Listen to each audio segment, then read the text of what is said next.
Hi, my name is Karthik, my brother's name is Aditya, and we're bioinformatics researchers. We've interned in several startups working on initiatives like degraded RNA analysis for hundreds of users. We're excited to present OrBio, our idea of developing synthetic riboswitches to accelerate biofuel production and lower carbon emissions. In 2009, biofuels constituted roughly 20% of US renewables, and the number only grew from there.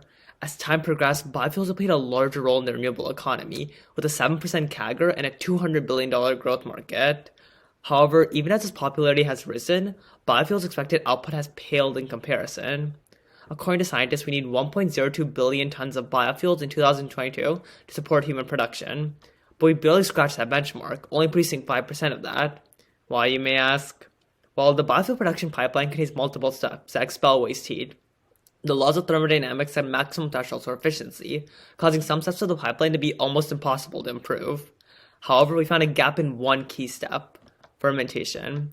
Current fermentation techniques are only 50% efficient.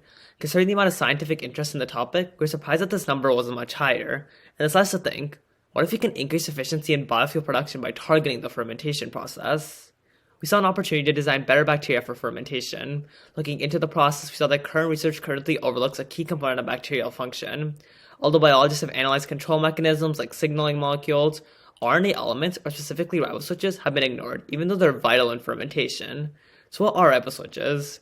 Riboswitches are switch-like RNAs that can change the amounts of gene expression. A riboswitch controls production based on how much of a substance like calcium is present. For example, in the top graphic, if there are more pink molecules, then the riboswitch will turn off and decrease expression. We notice that many researchers focus on just changing the pink molecule concentration, rather than the riboswitch structure itself. Think of it in terms of Legos. Instead of rotating the Lego pieces, we're building different Legos that can build more better, complex structures.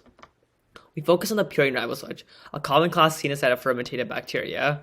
Although Purine Riboswitches have 3 components, for our initial experiments, we'll only modify the 10 base pairs of the P1 stem. By running our own wet lab experiments, we'll first create a synthetic dataset of different Purine Riboswitches and their expression. This will be a small fraction of the millions of P1 stem configurations that are possible, but it'll give us enough data to train our machine learning classifier. Using built-in libraries, we can also calculate metrics like free energy and entropy. Now that we have our data, we can train a machine learning classifier called Random Forest. This classifier will understand the most important input features for increasing bacterial expression, and with this, the classifier can build the best stem. Now that we've received validation from experts and applied for grants like One Giant Lab and Conception X, we'd love to have a space to conduct wet lab research for building our synthetic dataset. We'll use this to train our machine learning classifier and afterwards insert an optimal riboswitch inside a bacteria. If you guys have any questions, feel free to contact us. Thanks.